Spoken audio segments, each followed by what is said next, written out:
사람에게 선한 것을 항상 따르라. 아멘. 자, 오늘 제가 여러분에게 전해드릴 데살로니가전서 강의 18번째 말씀 제목은 너희끼리 화목하게 지내라. 그리고 부제는 재림을 소망하는 성경 신자들의 바람직한 상호관계라고 하는 이런 제목을 가지고 하나님의 말씀을 여러분과 나누기를 원합니다. 이제 데살로니가전서 강해가 오늘까지 해서 한 3번 남았습니다. 그래서 얼마 이제 안 있으면 이 데살로니가전서 강해를 이제 마치게 되는데, 그 중에서도 오늘 이 18번째 말씀이 참으로 이 신약교회에 있어서 다루기에 필요한 아주 중요한 말씀을 담고 있는 것 같습니다.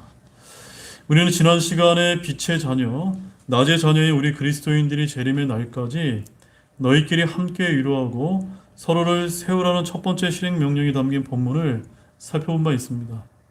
오늘 본문 말씀은 재림을 소망하는 성경 신자들이라면 신약교회 안에서 성도들 간의 어떤 상호관계를 갖는 것이 바람직한지에 관한 그런 귀한 내용이 담겨 있는 말씀입니다.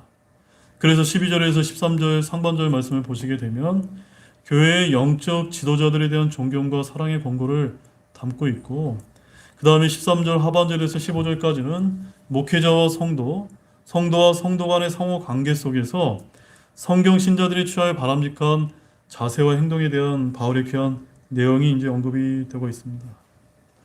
자, 오늘은 먼저 제가 실제로 겪었던 일들을 소개하면서 좀 시작을 좀 하고자 합니다. 특별히 오늘 말씀은 이제 목회자에 대한 말씀이 나오기 때문에 제가 실제로 겪었던 것들을 조금 많이 여러분들에게 말씀을 해드리도록 하겠습니다. 자, 여러분들도 잘 아시다시피 저는 목회자의 자녀로 커서 부모님이 목회하던 고향교회인 경기도 파주의 한 장로교회에서 어린 시절 대부분을 제가 보냈습니다. 유년 시절 저희 부모님이 섬겼던 고향교회를 생각하면 참으로 즐거운 추억이 많았던 것 같습니다. 근데 제가 커서 파주를 떠나 진해 해군사관학교에 입학한 후에 한 3학년 생도 주말 외박 때 제가 경기도 파주의 고향교회를 방문한 적이 있었던 것을 제가 좀 소개를 하고자 합니다. 그때 주일 예배를 제가 부모님 교회에서 드렸을 때 저는 아주 안타까운 일을 제가 친히 이제 목격하게 되었습니다. 그날 저희 부친이 주일 예배 도중에 쓰러지셔서 고대병원에 앰뷸런스를 타고 저도 함께 이 병원에 이제 입원할 때까지 모시고 갔었던 적이 있었습니다. 제가 이제 나중에 제가 이제 들은 이야기지만 저희 아버님께서 이제 교회 한 장로 문제로 인해서 너무나 큰 스트레스를 받으셨는데, 그래서 이제 가족들한테 알리지 않고 혼자 고민하다가 예배 도중에 이제 출혈이 와서 이게 쓰러진 것으로 제가 알고 있습니다. 아무튼 그때 저희 아버님이 섬겼던 이 고향교회 목사와 장로 또한 성도들 간에 여러 가지 분란이 있었다는 것을 제가 알게 되었고, 이것이 당시에 다른 많은 한국 교회들이 공통적으로 겪고 있었던 내부의 영적인 문제들이었다는 것을 제가 많은 이야기를 들어서 알고는 있었지만 직접 고향교회에서 제가 체험하게 되었다는 점입니다. 대부분의 목회자들은 교회 내에서 일부 소수의 문제 성도들 때문에 어디에 하소연하지 못하고 혼자 고민할 수밖에 없는 이런 어려운 목회 환경을 이구동성으로 이야기합니다. 여러분, 이것이 이해가 되십니까? 많은 분들이 교회가 평안한 것 같지만 딱 한두 분의 문제 성도가 이제 문제를 제기하게 되면 이 목회자들은 어디다 이제 얘기할 데가 없어가지고 이렇게 이제 저희 아버님 같이 이런 경우를 겪게 된다는 얘기를 제가 심심치 않게 많이 들었습니다. 아무튼 그런 일이 있은 후 저희 아버님은 이제 은퇴 말년에 고생을 많이 하셨지만 그래도 교회 내 어려운 문제를 다 정리하고 은혜롭게 원로 목사로 은퇴를 하셨습니다. 당시 저는 파주에 있는 고향교회가 약 한 500명 가까이나 되는 그래도 규모가 있는 지역교회이기 때문에 사람이 많다 보니 뭐 그럴 수도 있겠지라고 제가 생각을 했었던 것 같습니다. 그렇게 제 부친을 통해서 주변의 크고 작은 한국의 많은 교회들이 이런저런 문제로 교회 내에서 다투고 분란이 많다는 현실을 제가 직간접적으로 목회자의 자녀로 크다 보니까 많이 이제 들어왔던 것 같습니다. 아무튼 저는 해군 장교 생활을 하면서 지금까지 장로교회가 아닌 전국의 여러 독립침례교회를 제가 다녔고, 독립침례교회는 바른 성경과 바른 교리를 추구하니까 교회는 문제들이 적지 않을까라고 제가 생각을 한 적이 있었지만 현실은 결코 그렇지 않았다는 점입니다. 얼마 전에 사랑침례교회 담임 목사는 이런 이야기를 했습니다. 교회에서 이런저런 문제로 떠나지 않았다면 약 6천 명가량의 성도들이 교회를 다녔을 텐데 지금은 약 1천 명이 남아있으니 여러분은 잘 생존하셨습니다. 라고 이렇게 말한 바가 있습니다. 이것은 하나의 독립침례교의 단면을 보여주는 하나의 좋은 예인 것 같습니다. 많은 분들이 수평 이동을 해서 독립침례교로 옮겨왔는데 떠난 사람들이 훨씬 더 많았다는 것입니다. 즉 독립침례교 역시도 다른 일반 교회와 마찬가지로 교회 내 이런저런 영적인 문제들이 많이 발생한다는 것입니다. 또 제가 부목사로 섬겼던 일산 갈보리 침례교 역시도 마찬가지였습니다. 아시다시피 일산 갈보리 침례교 담임 목사님은 참으로 온유하고 목회를 참 잘하시는 그런 분이셨는데 제가 부목사로 3년 내내 끊임없이 어려움이 있었고 여러 가지 일들이 겹쳐서 결국 담임 목사가 병원에 입원한 적도 있었다는 것입니다.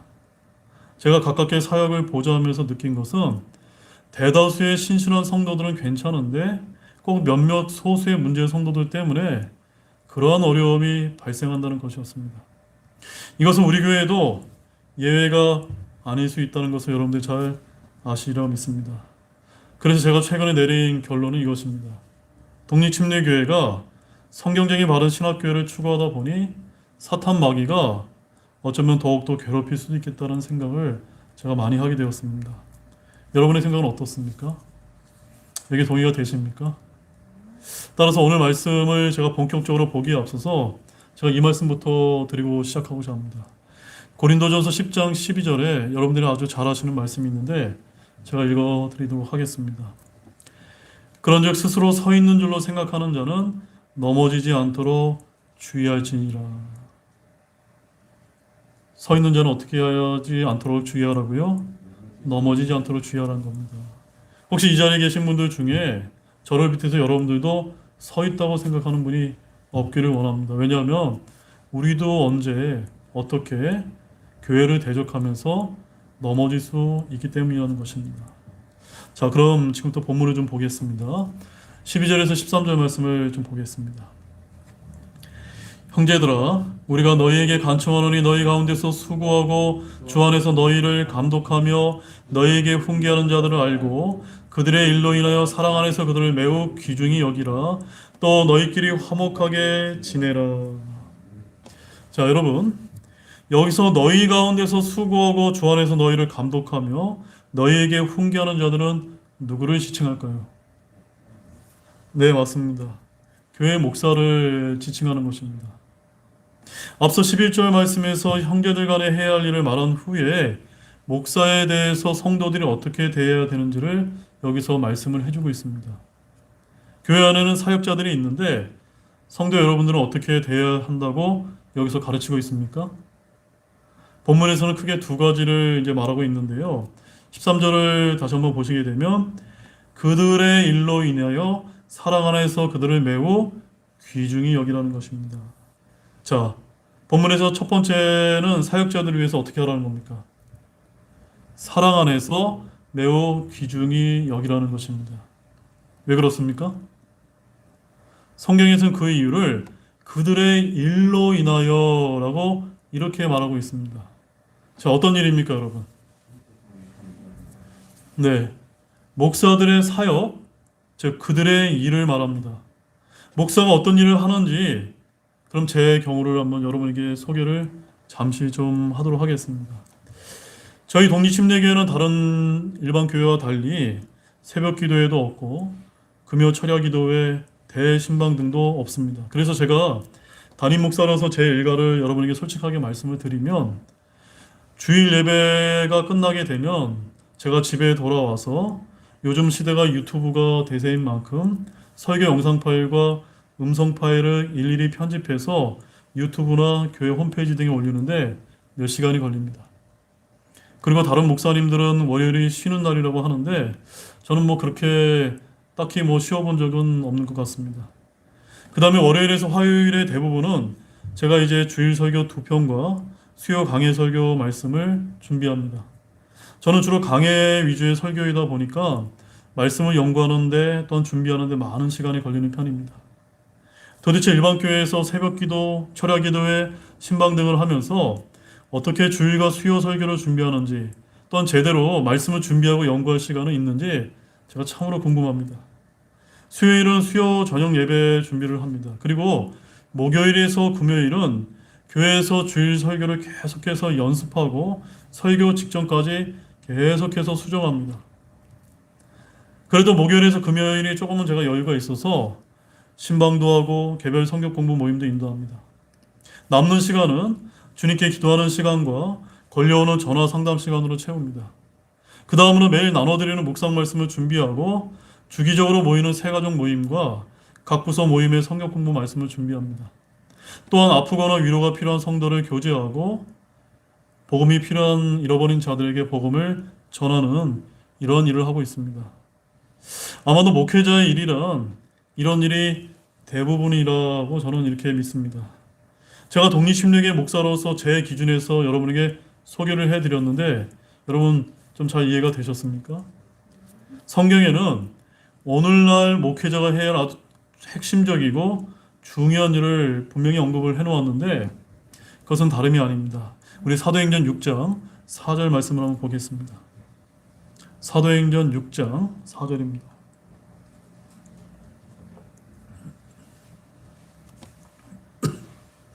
사도행전 6장 4절 말씀 다 찾으셨으면 우리 또 함께 읽어보겠습니다. 오직 우리는 계속해서 기도와 말씀 사역에 전념하리라 하니라. 자, 이 말씀 여러분들 잘 아시다시피 초대교회 초기 사도들의 경우에 관한 말씀인데 당시 성도들의 수가 너무나 많아져서 예전처럼 사도들이 기도와 말씀 사역에 전념할 수가 없어서 7명의 집사들을 뽑게 된 배경 말씀으로 아주 잘 알려진 그런 말씀입니다. 여기서 알 수 있는 분명한 사실은 오늘날 목회자는 다른 그 무엇보다도 어디에 전념을 해야 한다는 것입니까? 기도와 말씀 사역에 전념을 해야 된다는 것입니다. 오늘날 이 현대교회가 영적인 힘이 약화된 이유 중에 하나가 저는 이렇게 생각을 합니다. 많은 현대교회 목사들이 기도와 말씀 사역보다는 여러 가지 프로그램과 이벤트성 행사에 할애한다는 그런 이야기가 많이 들립니다. 그래서 미국의 유명한 대형교회 목사인 존 메가더 목사는 교회 담임 목사 수락 조건으로 말씀 사역에 전념을 내세웠다고 이렇게 이제 이야기한 바가 있습니다. 여러분, 먼저는 여러분이 다니고 계신 목사의 이런 일들로 인하여 사랑 안에서 매우 귀중히 여기는 이 명령을 잘 새겨주시기 바랍니다. 이 말은 목사를 교주처럼 떠받들라는 말이 아닙니다. 목사에게 큰 권위를 부여해서 권력을 주라는 것도 아닙니다. 수고하고 감독하고 훈계하는 일로 인해 사랑 안에서 귀중하게 여겨주실 필요가 있다는 그런 말씀입니다. 자, 디모데전서 5장 17절 말씀도 한번 보시겠습니다. 우리 목회자에 관련된 말씀으로 디모데전서 5장 17절 말씀도 함께 보시겠습니다. 거기는 또 어떻게 기록이 되어 있을까요? 함께 또 보겠습니다. 잘 다스리는 장로들을 2배나 존경할 자로 여기되 특별히 말씀과 교리로 수고하는 자들에게 그리할지니라. 자, 이 말씀을 보니까 성경은 더 나아가서 몇 배로 존경하라고 되어 있습니까? 2배로 존경할 자로 여기라고 말씀했습니다. 특별히 하나님의 말씀과 교리로 수고하는 자들에겐 더더욱 그렇게 하라는 것이었습니다. 오늘날 타락하고 탐욕스러운 거짓된 일부 목사님들 때문에 오히려 신실한 목사들이 성도들의 무시와 멸시를 받는 일들이 많은 것이 사실이지만 목사는 설교 말씀을 연구하고 준비하여 바른 교리를 전하는 신실한 주의 일로 인해 권위와 명예와 존경을 얻도록 해야 합니다. 그 다음 두 번째는 13절에 또 너희끼리 화목하게 지내라. 어떻게 지내라고요? 화목하게 지내라. 너희끼리. 첫 번째 누구끼리입니까? 이 말씀은요, 목회자와 성도들 간에 화목하게 지내라는 그런 말씀입니다.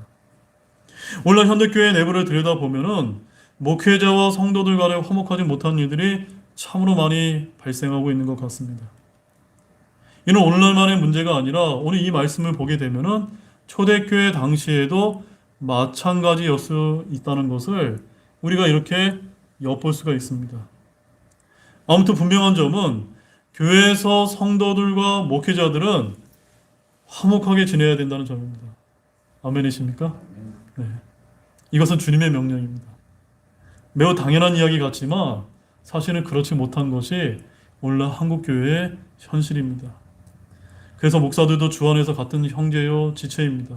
성도들과 목사가 서로 반목을 하게 되면 성경 공부나 설교는 아무 소용이 없게 되는 것입니다. 교회 질서는요 그냥 만들어지지 않습니다. 성도들은 목사가 하는 일로 인하여 사랑 안에서 귀중히 여기고 존중을 해줘야만 하며 목사 역시도 기도와 말씀 사역을 위해서 전쟁터에 임하는 자세로 준비하고 지체들을 사랑으로 양육을 해야 합니다. 이런 상호작용이 원활하게 작동될 때 교회는 아름다운 질서가 유지되며 주님의 몸된 귀한 교회가 될 것임을 믿으시기 바랍니다. 자, 본문 14절 말씀 보겠습니다. 형제들아 이제 우리가 너희에게 권면하노니 제멋대로 행하는 자들에게 경고하고 마음이 약한 자들을 위로하며 연약한 자들을 붙들어주고 모든 사람에게 인내하라. 자, 12절에서 13절 말씀에서는 신약교회 내 질서를 위해서 성도들이 목사를 어떻게 대해야 하는지와 목사와 성도 간에 화목하게 지내야 함을 강조했습니다. 이렇게만 하면 교회 내 모든 문제가 해결될까요? 여러분 어떻게 생각하십니까? 해결될 수 있을까요? 그렇지 않습니다. 바로 그것에 대한 조언을 바울은 여기 14절 말씀에서 이어서 주고 있다는 것을 주목하시기 바랍니다. 교회는 다양한 직업과 성격과 배경을 가진 사람들이 모여있는 그런 곳입니다.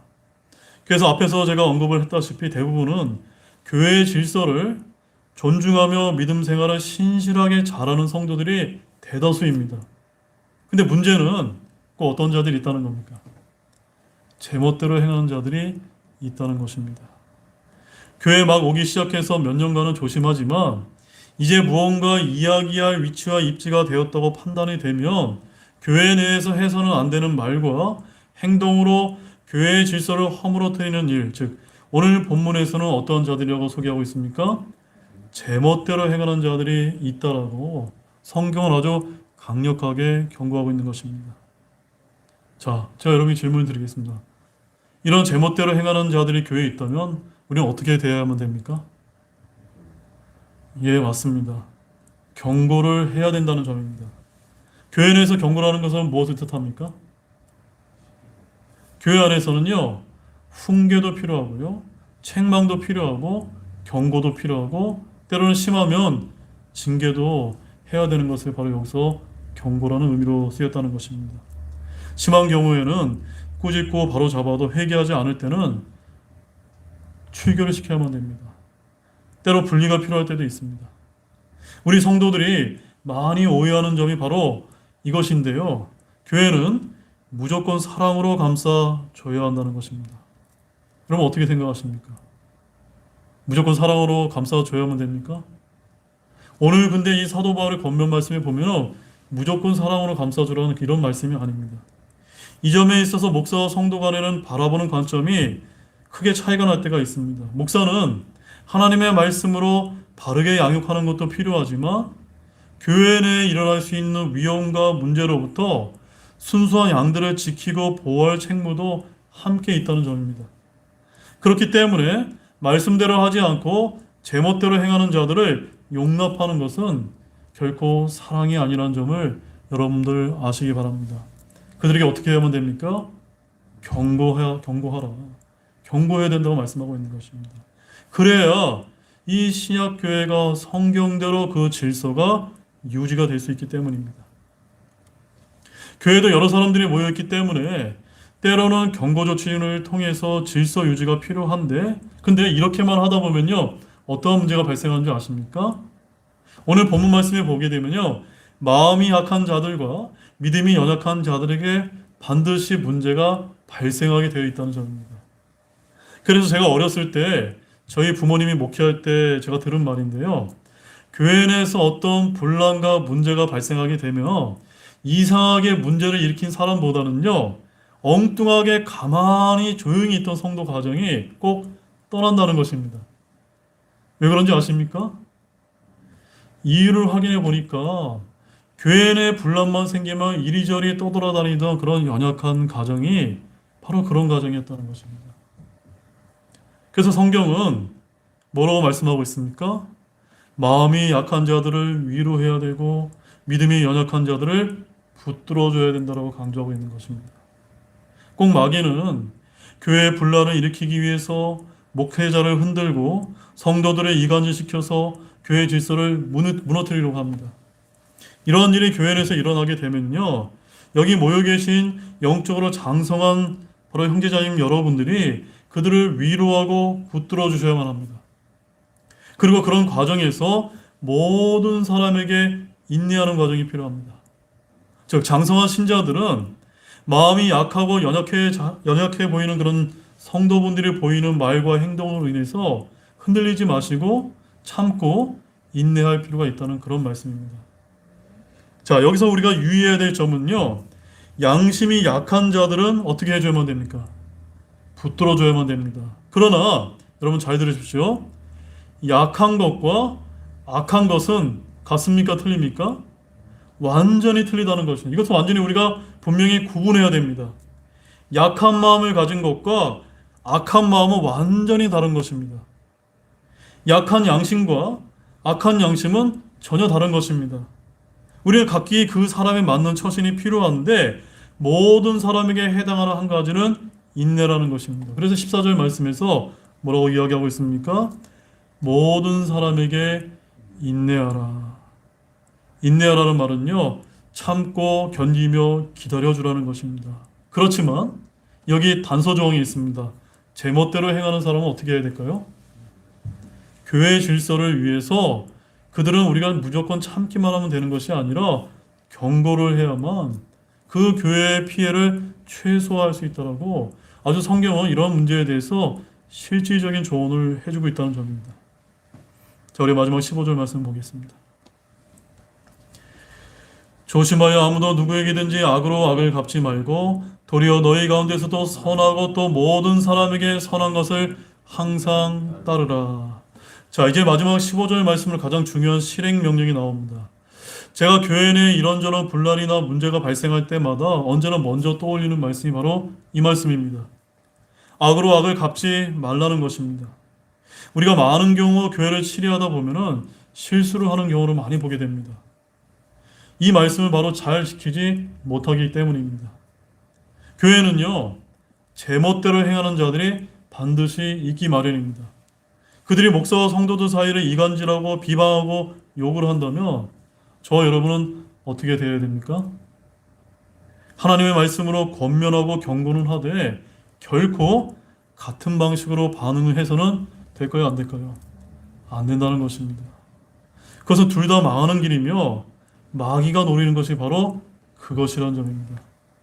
누군가가 목회자인 저를 욕하고 비방한다고 목사인 제가 똑같이 비방하고 욕을 해서는 안 된다는 것입니다. 그러나 육적인 본성 안에서 이것을 참는 것은 결코 쉽지 않습니다. 아무튼 교회 내에서 문제를 해결할 수 있는 가장 좋은 방법은 이것이라고 좀 말씀하고 있는 것입니다. 이것을 다른 말로 우리는 뭐라고 부른지 아십니까? 바로 그리스도의 십자가 안에서 우리가 못 박혀 죽었다라는 것을 인식하는 것입니다. 우리 갈라디아서 2장 20절 말씀을 한번 보시겠습니다. 갈라디아서 2장 20절 말씀입니다.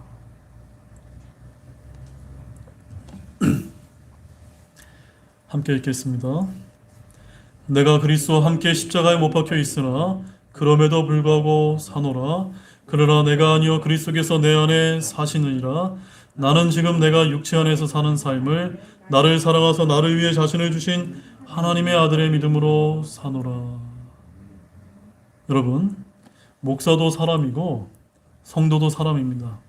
따라서 교회 내 여러 가지 일들로 인해서 이런저런 부당한 일로 화가 날 때도 있지만 우리는 그리스도와 함께 십자가에 못 박혀 죽은 자라는 것을 인식하지 못하게 되면은 그것은 마귀에게 패배하는 것이라는 것을 알 필요가 있습니다.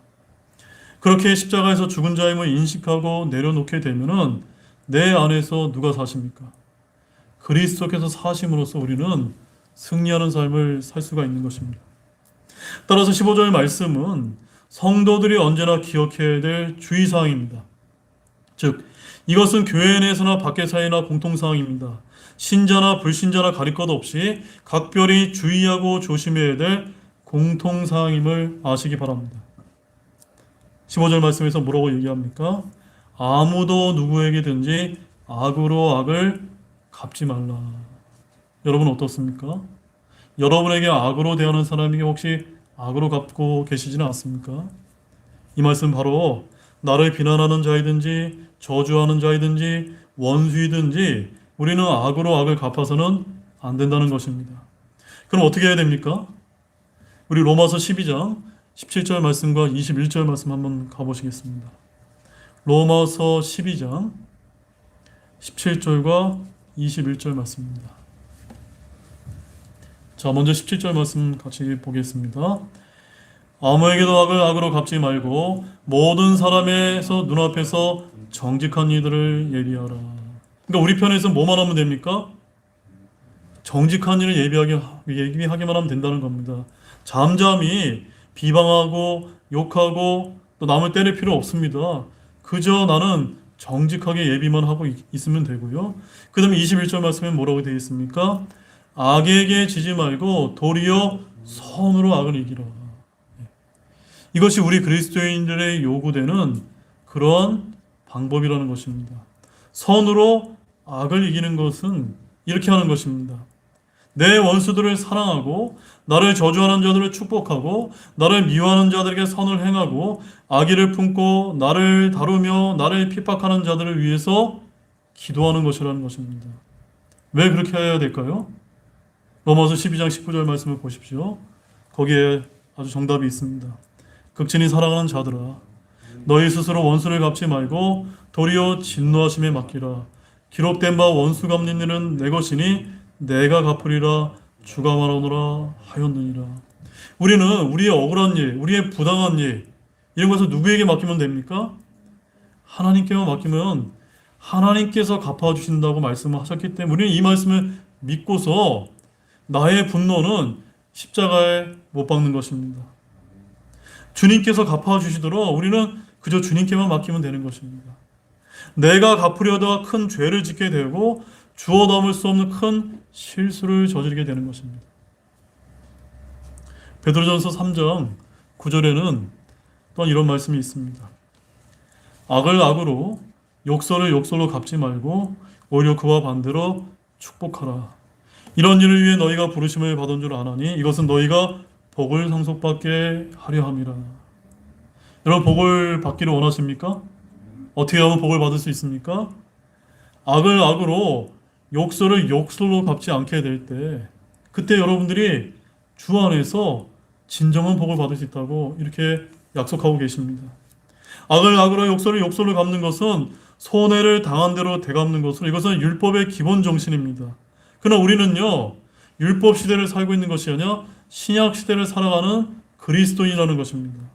모세의 율법과는 정반대로 악을 악으로 욕설을 욕설로 갚지 말고 반대로 우리는 어떻게 해야 됩니까? 축복하고 기도해야 된다는 것입니다. 쉽지 않습니다. 그렇죠 여러분? 그러나 이렇게 할 때 하나님께서 우리에게 복을 허락해 주고 계시다는 것입니다. 그래서 본문 15절 말씀에서는 이렇게 또 이야기합니다. 모든 사람에게 선한 것을 항상 따르라. 우리 같이 한번 읽어보겠습니다. 모든 사람에게 선한 것을 항상 따르라. 여러분 제가 질문 드리겠습니다. 여기 선한 것은 무엇을 뜻하는 것일까요? 이제 마지막으로 우리가 따라야 될 선한 것은 바로 예수 그리스도이심을 아시기 바랍니다. 하나님 한 분 외에는 선하신 분이 없는데 오직 예수 그리스도 한 분만이 선하시고 의로우시고 거룩하신 분으로서 하나님이시라는 것입니다. 따라서 우리가 따라야 될 선한 것은 바로 예수 그리스도께서 나온 의와 믿음과 사랑과 화평입니다. 우리가 따라야 될 선한 것은 그리스도의 화평과 거룩함입니다. 우리가 따라야 될 선한 것은 예수 그리스도의 믿음인 것입니다. 우리가 따라야 할 선한 것은 바로 그리스도의 화평을 우리가 추구하는 것입니다. 그래서 사도 요한은 이렇게 말했습니다. 우리 마지막 말씀으로 요한 3서 11절 말씀을 보겠습니다. 요한 3서 11절 말씀입니다. 함께 읽겠습니다. 사랑하는 자여, 악한 것을 따르지 말고 선한 것을 따르라. 선을 행하는 자는 하나님께 속하였으나 악을 행하는 자는 하나님을 보지 못하였느니라. 바로 이 말씀처럼 저와 여러분이, 우리 등대교회 모든 우리 성도 여러분이 모든 일에서 악한 것을 따르지 마시고 선한 것을 따르는 모든 분들이 되시기를 주님의 이름으로 소망합니다. 이제 결론을 맺겠습니다. 사랑하는 여러분, 여러분 하나님을 보기를 원하십니까? 하나님을 본다는 것은요, 다른 데 있는 것이 아니라 우리가 악한 것이 아니라 선한 것을 따르는 데 있다는 것입니다. 그렇다면 교회 내 어떤 문제가 발생할지라도 저와 여러분은 좌고우면하지 마시고 오늘 들은 이 말씀대로 너희끼리 화목하게 지내는 이 말씀을 여러분의 가슴 안에 새기기를 원합니다. 오늘 수많은 교회들에서 이러한 말씀을 잘 지키지 못해서 화목하게 지내지 못하는 일들이 참으로 많은 것 같습니다. 이것 때문에 성도들이 상처를 입기도 합니다. 또한 마귀가 이것을 노립니다. 그러면 오늘 배운 바울의 권면을 잘 새겨서 우리 모두가 실천하기를 원합니다. 목사는 성도들을 매우 귀중히 여기고 성도들 역시도 목사를 사랑 안에서 목사의 일로 귀중히 여김으로써 우리 교회가 주님 오실 날까지 책망받을 것이 없는 그런 신약교회로 남아있기를 우리 주 예수 그리스도의 이름으로 축원드립니다. 기도하고 마치겠습니다. 하나님 아버지, 정말로 감사를 드립니다. 오늘 이 데살로니가전서 5장에 있는 이런 귀한 말씀을 통해서 예수 그리스도의 재림을 소망하는 우리 성경신자들이 어떠한 바람직한 상호 관계를 가져야 될지 그런 귀한 가르침을 주셔서 너무나 감사를 드립니다.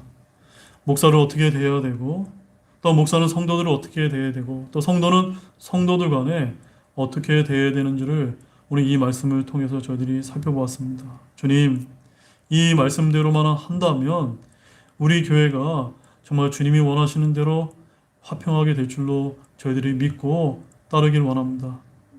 언제나 우리 교회 안에도 어떤 제멋대로 행하는 자들이 있을 수도 있습니다. 그럴 때마다 우리가 인간적인 생각에 휘둘리지 않고 성경적인 원칙과 원리에 따라 이 말씀대로 경고할 때는 경고하고 사랑으로 감사할 때는 감사적으로 또 욕으로 갚는 것이 아니고 그들을 위해서 축복하고 또 기도해 줌으로 인해서 우리가 하나님이 원하시는 이런 신약교회를 추구하기를 소망합니다. 그래야 정말 주님 오실 날 그날까지 우리 교회가 조금이라도 주님 앞에서 책망받을 것이 적은 그런 교회로 남을 수 있도록 주님께서 축복해 주시길 원합니다. 정말로 감사를 드리며 이 모든 말씀 우리를 구원하여 주신 주 예수님의 이름으로 기도드렸습니다. 아멘. 잠시 오늘 말씀을 가지고 기도하시고 오늘 수요 기도를 마치도록 하겠습니다.